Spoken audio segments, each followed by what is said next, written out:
Hai Sobat Akademik, apa kabar? Ketemu lagi dengan saya dalam channel kita kali ini. Nah, semoga saat saya bertemu dengan Anda dalam keadaan yang sehat dan baik adanya, tidak sedang sakit meskipun kita sedang berada dalam situasi pandemi COVID-19.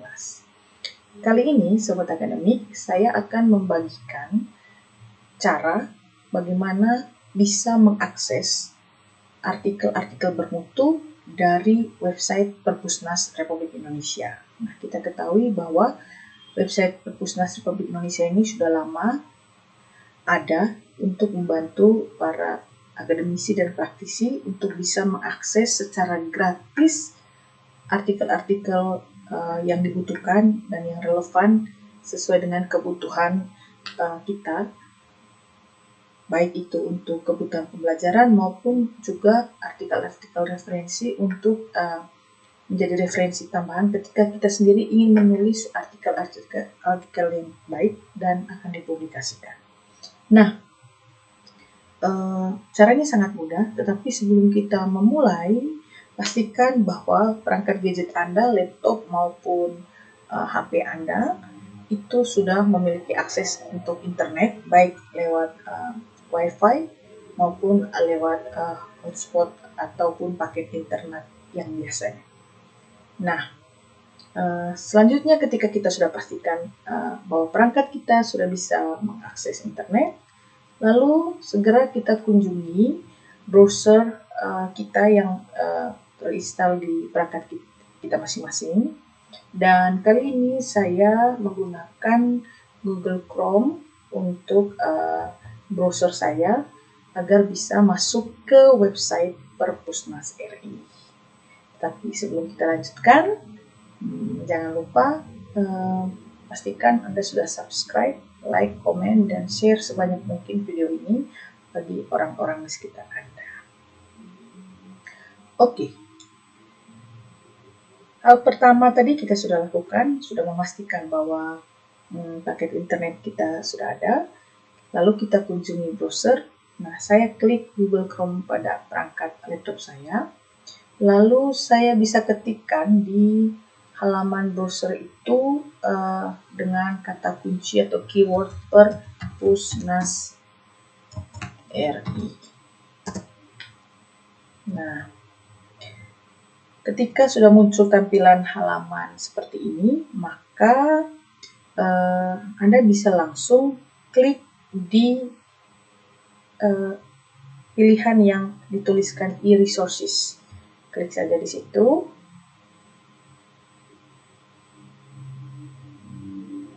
Oke, nah biasanya kalau yang sudah mendaftar di e-resources Perpusnas RI, maka otomatis pasti kita akan menyimpan username dan password, dan kalau kita membukanya lagi maka tampilannya sudah seperti ini, dan saya sudah melakukan hal tersebut. Tapi kali ini karena saya akan membagikan cara bagaimana pada akhirnya Anda bisa mengakses e-resources dari Perpustakaan Nasional RI, maka saya akan mulai saja untuk pertama-tama mendaftarkan diri sebagai anggota baru. Karena itu saya akan klik daftar anggota. Nah, ketika saya klik daftar anggota, maka di tampilan di layar Anda bisa lihat ada dimunculkan notifikasi atau link tambahan, di mana kita harus mengklik lagi. Di sini dikatakan untuk menjadi anggota Perpusnas, silahkan lakukan pendaftaran secara online melalui https://keanggotaan.perpusnas.go.id. Maka kita bisa klik ini, bisa kita langsung klik atau kita pilih klik kanan.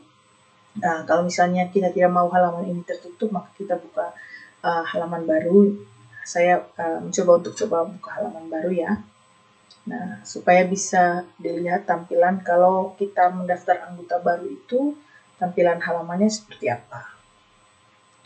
Nah, ketika kita klik tadi link untuk anggota baru, maka akan muncul tampilan seperti ini. Nah, kalau muncul tampilan seperti ini juga, kita jangan langsung klik karena ini nomor anggota baru yang sudah terdaftar dalam kondisi ini nomor anggota saya yang sudah terdaftar, maka saya coba klik di daftar yang baru.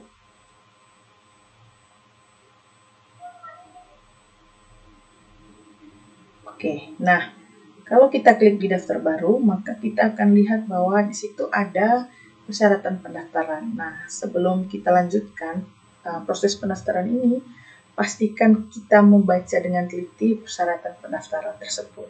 Nah, misalkan Anda pengguna atau sobat akademik ini adalah seorang mahasiswa, maka di sini dikatakan mahasiswa itu kalau bisa menggunakan kartu tanda identitas yang gunakan saat ini itu adalah kartu tanda penduduk, atau juga bisa menggunakan kartu keluarga bagi yang belum mempunyai KTP.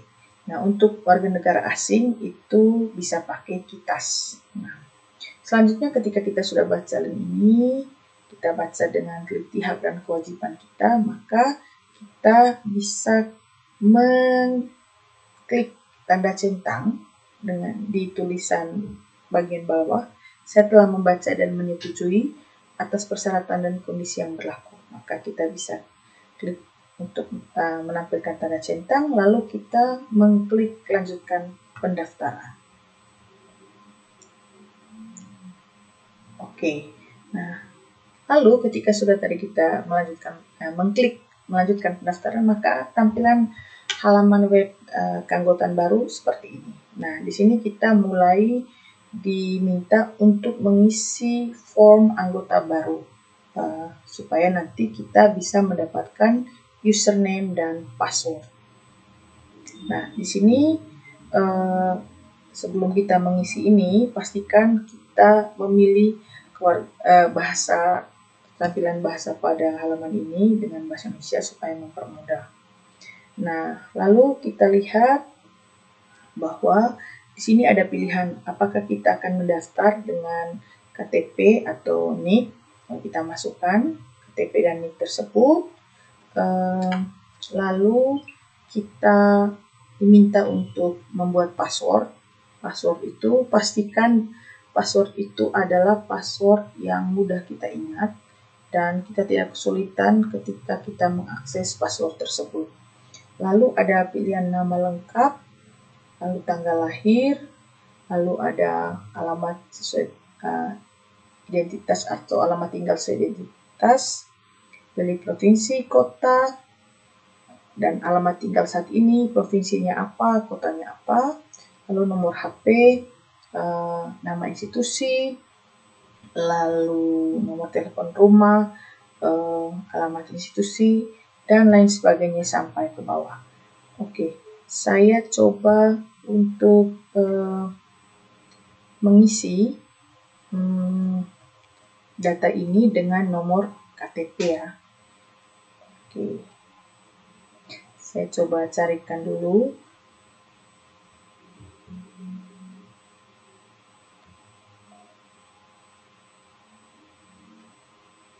Nah,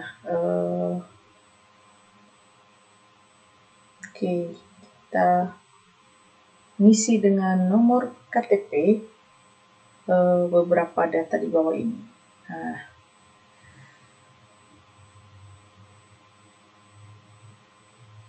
anggaplah ketika saya mengisi ini, saya adalah mahasiswa atau orang dewasa, atau kalau saya pelajar, maka saya mengisinya dengan NIK.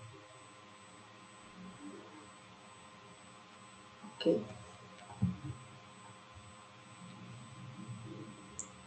Saya coba daftarkan atas nomor NIK saja ya. Ini hanya untuk contoh.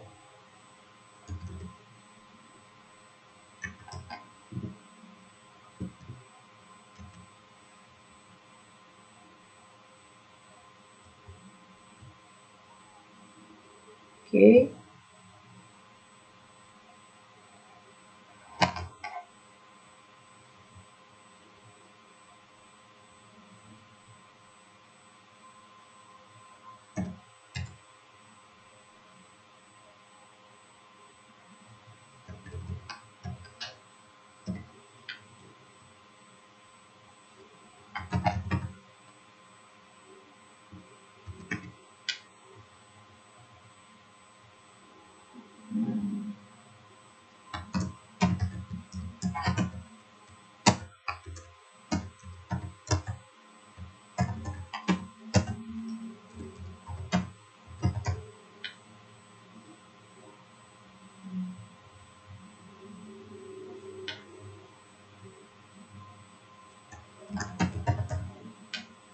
Oke.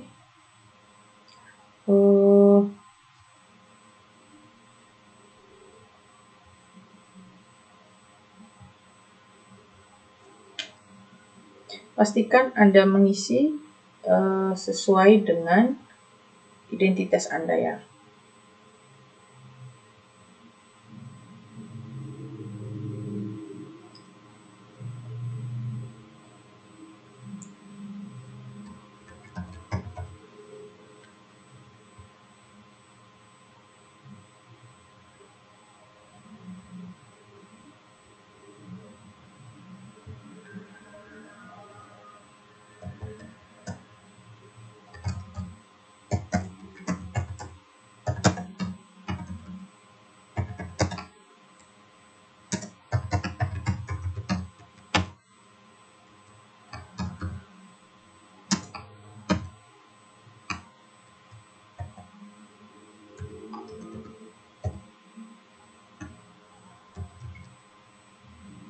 Oke, saya sedang mengisi alamat tinggal sesuai dengan nomor KTP. Sesuai dengan identitas KTP.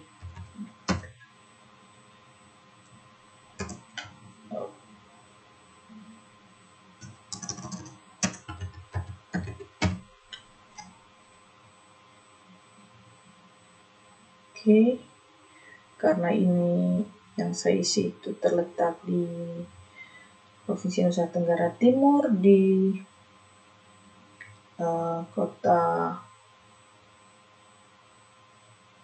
Nusa Tenggara Timur. Oke, di kota Manggarai. Nah, kalau alamat tinggal sesuai identitas ini sama dengan alamat tinggal saat ini, maka Anda diperkenankan untuk atau sobat akademik diperkenankan untuk mencetak saja supaya alamat yang digunakan sama. Nomor HP bisa di skip. Pendidikan terakhir.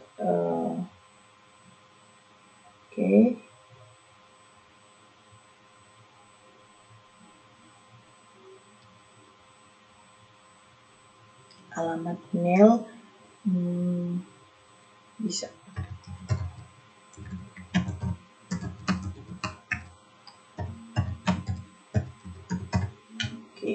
Nah, kalau yang ada kode tanda bintang merah, maka pastikan Anda mengisi semua data itu. Tapi kalau yang tidak ada tanda bintang merah, berarti itu sifatnya opsional. Bisa diisi, bisa juga tidak. Oke, setelah selesai, memastikan bahwa semua permintaan dari form ini yang memiliki tanda bintang merah itu sudah terisi, maka selanjutnya Anda bisa mengklik pada notifikasi untuk menyatakan bahwa data yang di situ benar dan dapat dipertanggungjawabkan. Lalu kita bisa klik daftar. Nah,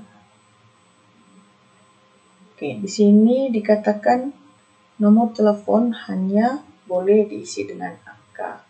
Oke, berarti tadi ada data yang harus saya isi, nomor telepon nomor ini. Oke, tidak usah saja. Karena saya pakai tanda strap tadi, jadi kalau tidak diisi karena dia tidak punya notifikasi tanda centang merah, maka jangan maka tidak perlu, opsional, tidak perlu diisi. Nah, ini nick saya lagi bermasalah, coba saya pastikan.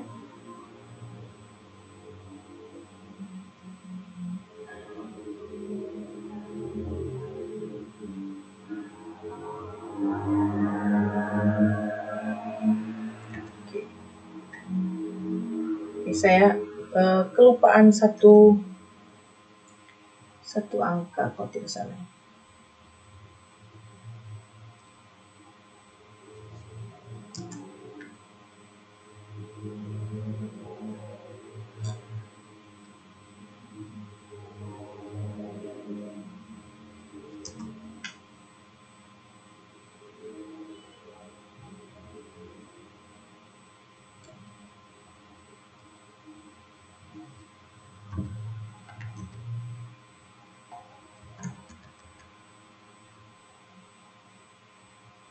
Oke,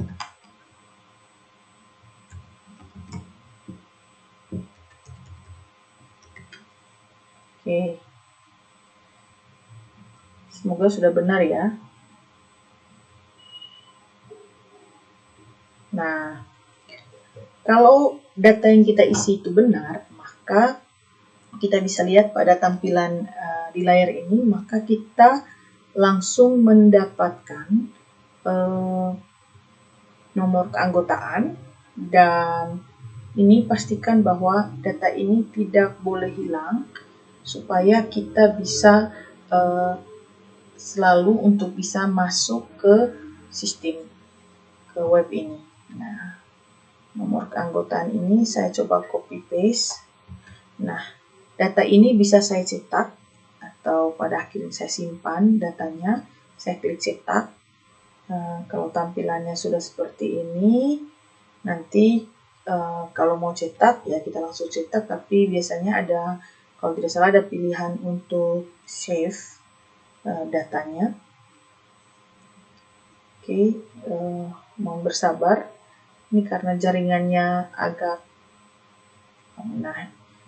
ternyata diminta untuk mencetak. Jadi kita bisa cetak kalau perangkat kita terhubung dengan alat cetak atau print. Tapi kalau tidak ya kita tidak usah, kita tadi saya foto saja atau saya save saja nomornya. Lalu kita klik selesai. Nah, oke, ketika kita sudah klik selesai, maka kita pastikan bahwa kita masukkan nomor kembali ke login keanggotaan ini, dan kita pastikan kita masukkan nomor anggota tadi dan password yang sudah kita buat. Nah, anggaplah saya pakai nomor anggota dan password yang saya sudah buat, lalu saya bisa klik login.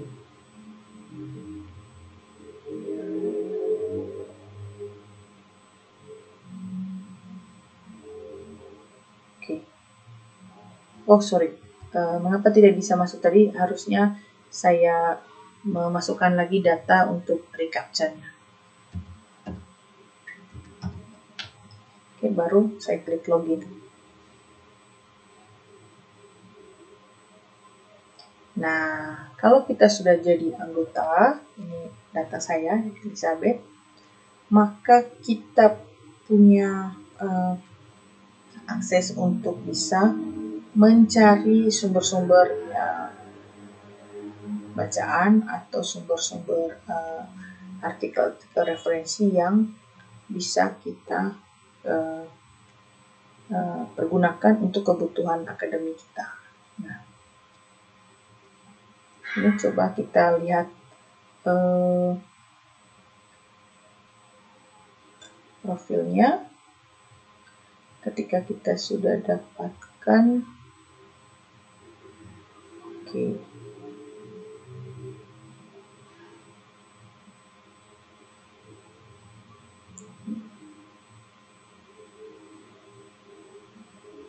Nah, saya coba mengakses cari katalog. Nah, ini untuk mencari semua jenis referensi yang saya butuhkan sesuai dengan kebutuhan akademik saya. Nah, misalkan saya mau cari referensi dari salah satu bahan, misalnya artikel, atau misalnya saya pakai kata kunci saja, misalnya pembelajaran STEM. Maka saya bisa masukkan kata kunci itu, lalu saya enter.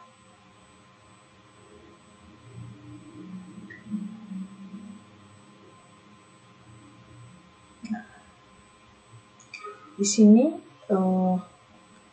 Anda bisa lihat bahwa cukup banyak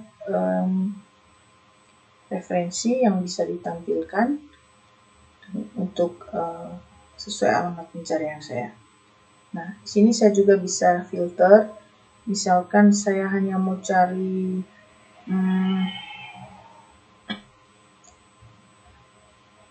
apa misalnya monograf tentang STEM, maka saya bisa cari itu.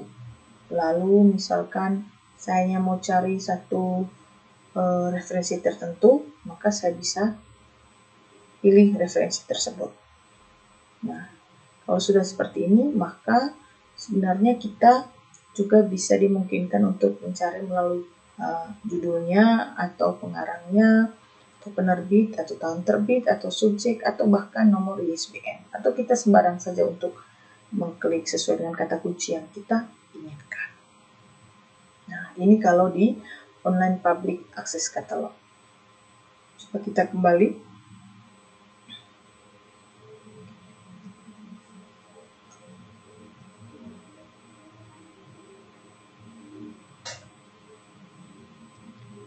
Oke. Sekarang coba kita searching. Kita mau cari, ini saya ingin cek apa saja yang saya sudah pernah baca. Nah, ini nomor profil saya di member.kepusnas.go.id. Lalu saya bisa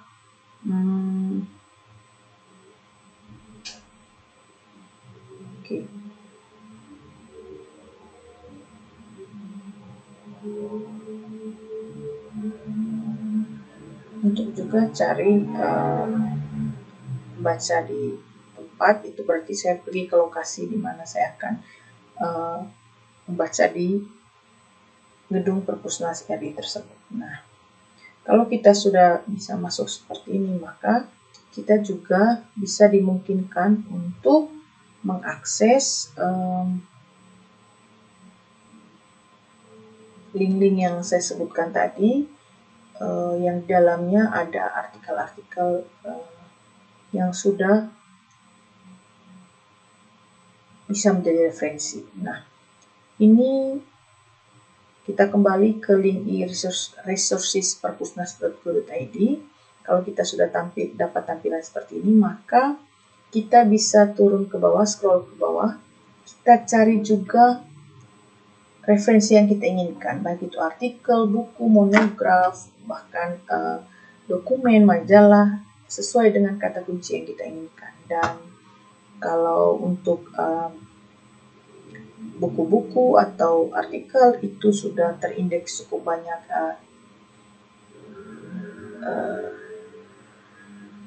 standar internasional, ada dari Lexis, ada ProQuest, ada Analytic, Access Science or Scientific, ada Springer Nature, ada Alexander Street Video juga, dan cukup banyak penerbit-penerbit besar yang berkolaborasi dengan Perpusnas RI. Misalkan di sini saya cari juga dengan kata kunci yang sama, pembelajaran berbasis STEM. Saya masukkan kata itu, saya pilih di pilihan bisa internasional, bisa lokal, atau semua saja, supaya nanti mesin pencariannya bisa mengakses semua. Lalu saya klik enter atau saya klik di cari resources, maka saya akan mendapatkan nanti buku-buku atau referensi artikel atau monograf yang berkaitan dengan kata kunci yang saya cari. Nah, begini tampilannya. Oke, kita bisa lihat di sini ada cukup banyak referensi yang bisa saya dapatkan dengan saya mencari satu kata kunci. Saya juga bisa membuat filter, selain tadi di online katalog, saya juga bisa buat filter di pencarian yang umum ini. Saya juga misalnya hanya batasi saya mau cari academic journal saja, maka saya centang di academic journal. Atau saya mau cari e-booknya saja, maka saya bisa centang di e-book. Atau juga misalnya saya mau semua resources itu saya bisa akses, maka saya bisa klik di tombol filter yang terletak di bagian kanan layar ini.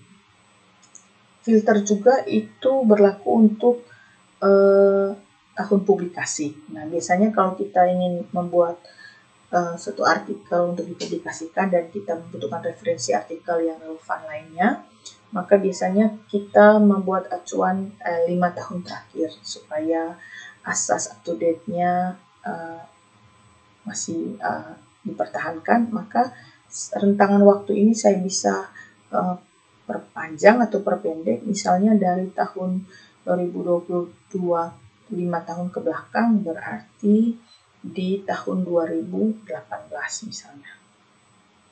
Oke, saya bisa tarik pakai ini atau saya langsung ketikkan seperti ini. Maka mesin pencari pada web ini akan mencari semua jurnal-jurnal akademik di tahun yang dipublikasikan antara tahun 2018 sampai 2022 yang menuliskan tentang pembelajaran berbasis STEM. Nah, kita lihat sini, kalau kita scroll ke bawah, maka kita akan dapatkan lebih dari 5 halaman pilihan artikel yang bisa kita rujuk. Oke, saya pikir itu saja yang bisa saya bagikan kepada sobat akademik semua. Jika ada yang masih bingung, silahkan nanti dituliskan pada kolom komentar saat video ini saya publish di laman YouTube saya, dan pastikan bahwa ketika Anda sudah paham dan Anda merasa juga bahwa konten ini berguna, maka silahkan share sebanyak-banyak mungkin kepada orang-orang yang membutuhkan. Sekian dulu video saya kali ini. Sampai ketemu di video-video bermutu lain.